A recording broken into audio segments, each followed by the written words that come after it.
आपका फिर से स्वागत है। बढ़ते हैं खबरों की ओर। खबर हरिद्वार से बता रहे हैं, जहां हरिद्वार में जमीन घोटाले का मामला सामने आया।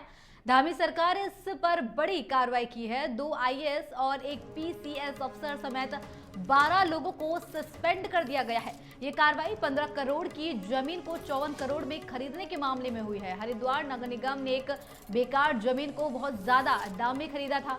इस मामले में डीएम, एसडीएम और पूर्व नगर आयुक्त पर भी गाज गिरी है। अब विजिलेंस इस जमीन घोटाले की जांच करेगी। धामी सरकार ने स्पष्ट कर दिया है कि अब उत्तराखंड में पद नहीं, कर्तव्य और जवाबदेही महत्वपूर्ण है।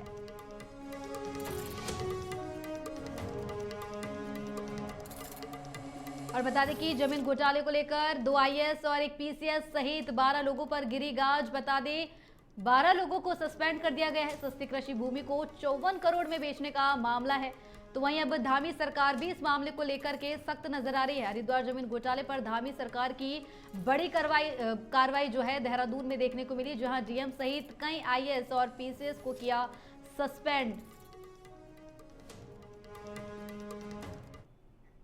देहरादून की आरटीओ परिवर्तन और सड़क सुरक्षा डॉक्टर अनीता चमोला के निर्देश पर शहर के विभिन्न स्थानों पर वाहनों में सन रूफ टॉप हटाकर खड़े होकर खतरनाक ढंग से यात्रा करने वाले लोगों की काउंसलिंग की गई।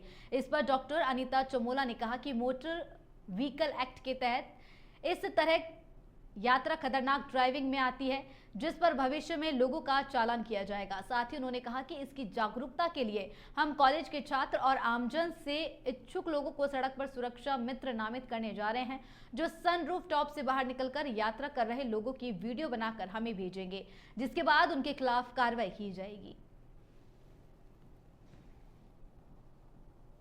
मोटर व्हीकल एक्ट में भी ये एक डेंजरस ड्राइविंग के अंतर्गत आता है, जिसपे कि हम लोग चालान भी इशू करेंगे। तो अभी हम अवेयर कर रहे हैं। अभी हमने आज ही और कल इस तरह का अभियान भी चलाया था। जो गाड़ी हमें मिली है तो उनको समझाया है, लेकिन आगे हम इसको डेंजरस ड्राइविंग के सेक्शन में हम इसका चालान भी करेंगे। इसके लिए हम एक सड़क सुरक्षा मित्र भी हम कोशिश कर रहे हैं कि शहर में जो कॉलेज के बच्चे हैं या फिर कोई ऐसे जो शहर के नागरिक हैं जो स्वयं अपनी स्वेच्छा से सड़क सुरक्षा के क्षेत्र में कुछ काम करना चाहते हैं, तो इस तरह के लोगों को जागरूक करने के लिए, जो कि ट्रैफिक वायलेटर्स है, हम एक सड़क सुरक्षा मित्र।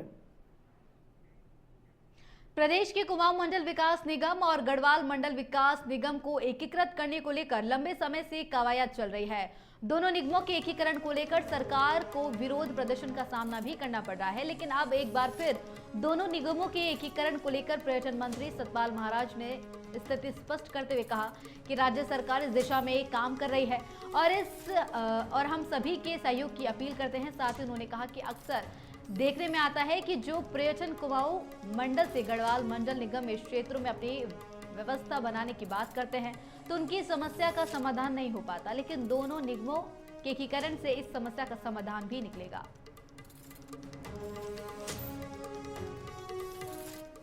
और गढ़वाल मंडल के जो हमारे निगम हैं, इनको मर्ज करने का पहले से हमारा लक्ष्य था और ये मर्ज हम निश्चित रूप में आगे करेंगे। हम ये चाहते हैं सभी इसमें अपना सहयोग दें। इसके बाद जो है एक टूरिज़्म डिपार्टमेंट जो है सशक्त रूप से उभरेगा, क्योंकि अक्सर लोग ये कहते हैं, बहुत से लोग जो कुमाऊं मंडल के पास आते हैं और वो कहते हैं साहब हमको बद्रीनाथ जाना है, तो वो बताते हैं कि साहब आपकी हम मदद नहीं कर पाएंगे क्योंकि बद्रीनाथ हमारे कुमाऊं मंडल के नीचे नहीं आता है। तो इसलिए मैं समझता हूँ कि एक टूरिज़्म का एक डिपार्टमेंट हो, मजबूत डिपार्टमेंट हो, तो हम लोगों की। हल्द्वानी रुद्रपुर राष्ट्रीय राजमार्ग पर उस समय सनसनी फैल गई जब राहगीरों ने हाईवे से लगे जंगल किनारे अज्ञात शव पड़ा देखा। राहगीरों ने तत्काल इसकी सूचना पुलिस को दी। सूचना मिलते ही पुलिस मौके पर पहुंची और शव को कब्जे में लेकर पोस्टमार्टम के लिए भेजा। मृतक की शिनाख्त कौशल कुमार सती के रूप में हुई है, जो हल्द्वानी के जज फार्म का रहने वाला था और प्रॉपर्टी डीलिंग का व्यवसाय करता था। फिलहाल पुलिस ने पूरे मामले की जांच शुरू कर दी है।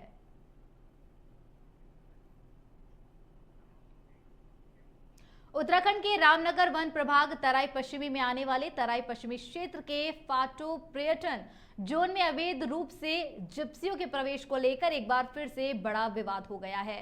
लगातार मिल रही शिकायतों के बाद अब वन विभाग ने सख्ती दिखानी शुरू कर दी है। मामले पर प्रतिक्रिया देते हुए तराई पश्चिमी के डीएफओ प्रकाश चंद्र आर्य ने स्पष्ट शब्दों में कहा कि अगर कोई जिप्सी बिना परमिट और अवैध तरीके से पर्यटन क्षेत्र में प्रवेश करती है, यदि इसमें विभागीय कर्मचारियों की संलिप्तता पाई जाती है तो उनके खिलाफ कड़ी कार्रवाई की जाएगी।